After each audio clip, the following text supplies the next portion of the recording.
Hello, I'm Georgia Churchill, the storyteller. You may call me Georgia, or Miss Georgia if you prefer. I tell the old kind of stories that people used to tell a long time ago, before everyone was allowed or had the chance to learn to read and write. Aren't you glad you have a chance? This is a Russian story about a boy and his dogs, Asar, Basar, and Kourkeddana. It's from southern Russia, a state called Georgia. Yes, Georgia. It's between the Caspian and the Black Sea, and it's got a lovely climate. They grow walnuts there and apricots and a fruit called quince that you have to cook before you eat it. They make delicious food there. So this is a story from the southern Russian state of Georgia, and it begins, once there was, and yet there was not. This means the story's true. Yes, it's true, but maybe not quite so true. But once there was a man whose wife most unfortunately died, leaving him with a little baby boy. But the man was a good father. His boy grew strong and healthy. But then the man decided his boy should have a mother to sew him new shirts and bake him sweet breads at Easter. And so he married again. But this new stepmother, she never sewed the boy new shirts. She never baked him sweet breads at Easter. And what was worse, she beat him. Well, he stood it as long as he could. But when he got old enough, he ran away, taking his 3 dogs with him that he had raised since they were puppies. They were shepherd dogs. There was Tawny, that's kind of an orange color, Tawny Asar, Gray Kourkeddana, and Black Basar. So the boy, Asar, Basar, and Kourkeddana, ran away through green valleys and up over purple mountains until one day they met a shepherd. The boy clicked his heels and bowed. "May you stand victorious before your enemies. Do you have work for me and my dogs?" And it just so happened that the shepherd wished he had someone to mind his sheep for him while he went off to do other things.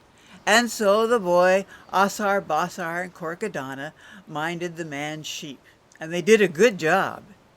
But then, as the boy grew older, he started thinking, I don't want to work for somebody else so they get the money. I'd like to work for myself so I get the money. And the next time the shepherd came, he said, "Pay me, please. I'd like to go." "Oh, well, I don't have any money with me, but I could give you 100 sheep for your very own. And I've got 2 magic walnuts. Carry them with you always, and whenever you're in trouble, throw first one on the ground and then the other, and they'll save you." Well, that sounded like a good deal. So the boy put the magic walnuts in his pockets, and he, Asar, Basar, and Kourkeddana herded their 100 sheep over into the next green meadow. And then came good years for sheep, plenty of green grass and clear water, cold nights so the wool grew thick, but best of all, as far as the boy was concerned, there were no wolves to come sneaking in at night to eat up the lambs when they were born. So in time, the boy had not 100 sheep, but 1,000.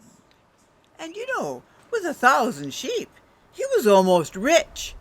And he'd run away from home because he hated his stepmother, but he loved his father. And so he decided to go back and visit the old man. He bought 3 horses, loaded 2 of them with breads, butter, and cheeses as gifts for his father, got on the back of the 3rd horse and called his dogs, "Asar, Basar, Kourkeddana, I'm going to go visit my father. Now, you stay and guard the sheep. Guard them well, and I'll be back soon." The dog said, "Arf, arf, arf," and the boy rode off. over the purple mountains and down into the green valleys, until at last he came to the home of his father. But everything was different. There was no smoke coming from the chimney, no candle in the window, no flowers by the door. Still, he got off of his horse and he went inside, and there, sitting at a table with an empty plate in front of her, was his stepmother. "Oh," she said, "you came just in time. I finished eating up your father some while ago." And then he knew that his stepmother was really an Eshmaki, a kind of a witch. Glad I came in time, and now I must go. He ran out the door, leaped on the back of his horse, and rode out of there for his life. His Eshmaki stepmother came running after him, but when she saw all the breads, butter, and cheeses, she started stuffing them into her mouth, and then she stuffed one of the horses into her mouth and looked around for the boy and saw him riding off down the road. She jumped on the back of the remaining horse and took off after him. He was riding as fast as he could, but when he looked behind him, whoa, she's getting closer. Oh, she's going to catch him. And then he remembered the magic walnuts. He took them out of his pocket and threw first one on the ground and then the other, and they sprang up into great tall palm trees. The boy jumped off of his horse and shinnied up the first palm. His Eshmaki stepmother came riding up. "You may as well get down, because I'm going to eat you up anyway." "Never! I'll never come down." "Oh, well, if that's the way you want it." And she took her teeth out of her mouth, and with her teeth she started chopping down the palm tree. The palm tree creaked and groaned and then cracked and broke, and the boy leaped through the air to the second palm tree and hung on. "Oh, well, you'll just taste better after all my exercise." And with her choppers, she started chopping down the second palm tree. The palm tree swayed and groaned and then creaked and cracked, and the boy thought maybe he really was going to get eaten up by an Eshmaki. But then he remembered his dogs, and he called, "Asar Basar, Kourkeddana, your master needs you!" And over the purple mountains, they heard him, and they ran over the mountains, through the streams, and across the valleys. Meanwhile, the palm tree was cracking and breaking. "Asar Basar, Kourkeddana, hurry or you'll have no master left!" And running, they heard him.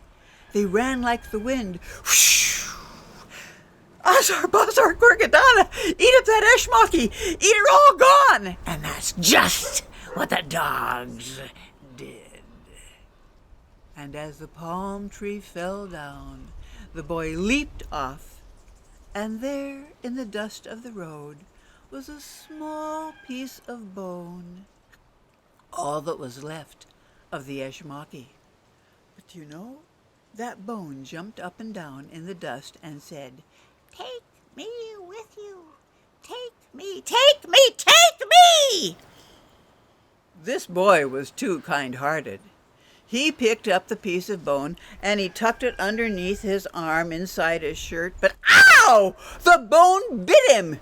He took it out and threw it on the ground and built a fire and burned it up.